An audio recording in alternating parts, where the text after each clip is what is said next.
The second case in which the dose is higher than Km, when the concentration is higher than Km, okay, if we go back to Macalister-Menten equation, it will be Vmax multiplied to the concentration of the drug.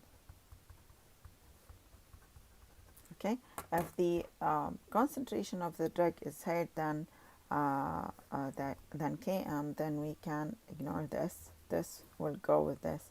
Then the rate will be equal to Vmax, which is constant for the same drug. When the rate is equal to constant, then the kinetic of the drug is behaving as zero order kinetic. Okay, and that's what you will have on the profile after that, telling you the regions of each of those on the profile, in which this called zero order region, because the drug is behaving as zero order, first order region, because the drug is behaving as first order, and we have in between what we call it Macalister-Menten region, or the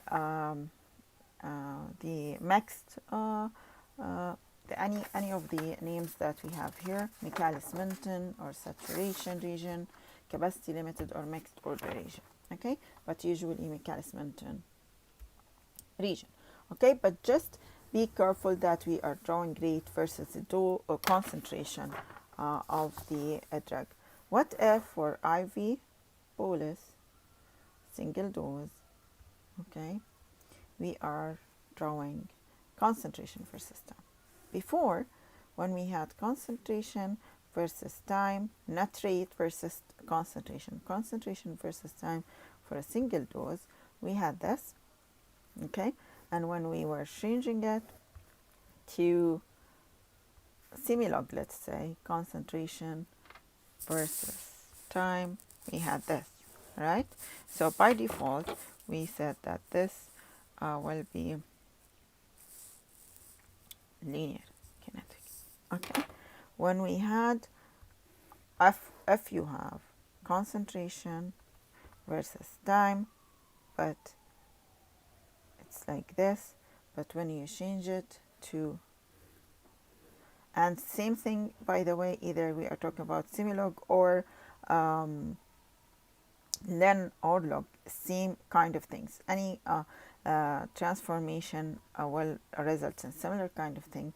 Rather than have linear kinetic, as you already know, you will have something like this, okay, and that's will tell you by default that you don't have linear kinetic because you lost your linearity. That's why one of the first thing that we said when we have the introduction about changing the profile from rectilinear to other profiles, that you can have some idea about the kinetic or the order of your reaction. Okay, if we go back to the concentration that we have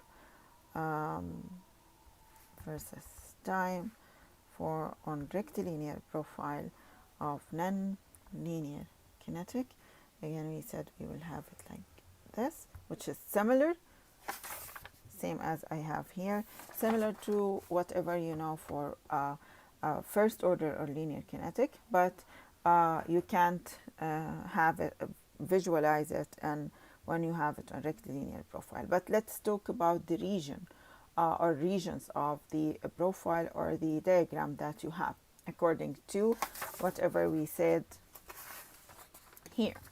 We have zero, we have first, and we have Macalister-Menten. We said at low concentration we have what? First order kinetic. So this will be first order kinetic. Okay, at high concentration we will have it as zero order kinetics. Okay, and the middle we will have it mixed or Macalister-Menten region. Okay, when you change it to let's say similog profile, again the regions, the location of each one of those regions will be this the same. It won't be different.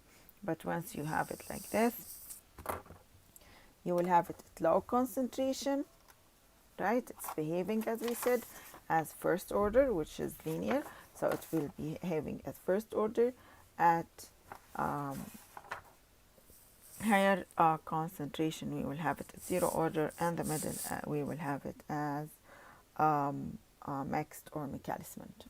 Okay, one of the profile that can give you some idea, and just remember what we will have, what we are having here is concentration versus time rather than this diagram for Michaelis-Menten, which is rate versus concentration. Okay, you have this on your slide in which we have plasma level or concentration versus time. We have this profile, and we have this profile, and we have this profile. Okay, this is C, this is A, this is B. If we consider C as a profile of drug number 1, that we know that it's linear kinetic, and A and B are for drug number 2 that we don't know the details of their kinetic. You can tell from the profile, and again this is on Semilog for sure, because you have a linear profile for the linear kinetic drug. Okay, from whatever that you see here, if we have those two profiles for the same drug, you can tell that at low concentration, okay, or at low dose, the drug is behaving as non-linear. Okay, when you increase the concentration, the drug is behaving as non-linear. So you will see the non-linearity when you are increasing the concentration. Okay, but again, when the concentration is becoming lower, again the drug is behaving again as first order or linear kinetic. And as I mentioned in the beginning of this chapter, that if the drug under therapeutic window is behaving as linear, which means if the drug under therapeutic window is giving me this profile, I don't care if increasing the concentration will give me nonlinear kinetic, because it's easier for us to deal with linear kinetic. So if it's under therapeutic window is linear, so I don't care about nonlinear. But when the therapeutic window having nonlinear kinetic, then you will deal with nonlinear kinetic.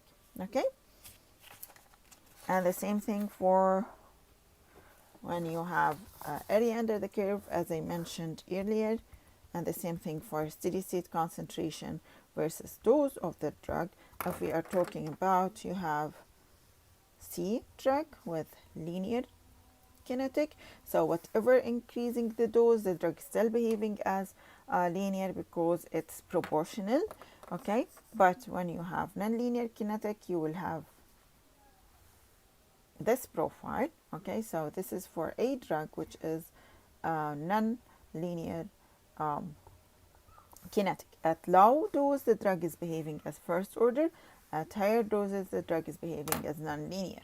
Okay, then you have tables in which I'm just reminding you about the drug, if it's following first order kinetic or zero order kinetic, which those kind of things you know already, but just to remind you, when we have zero order versus first order, despite the fact of whatever we mentioned earlier, when you have first order, then the amount of the drug eliminated per unit of time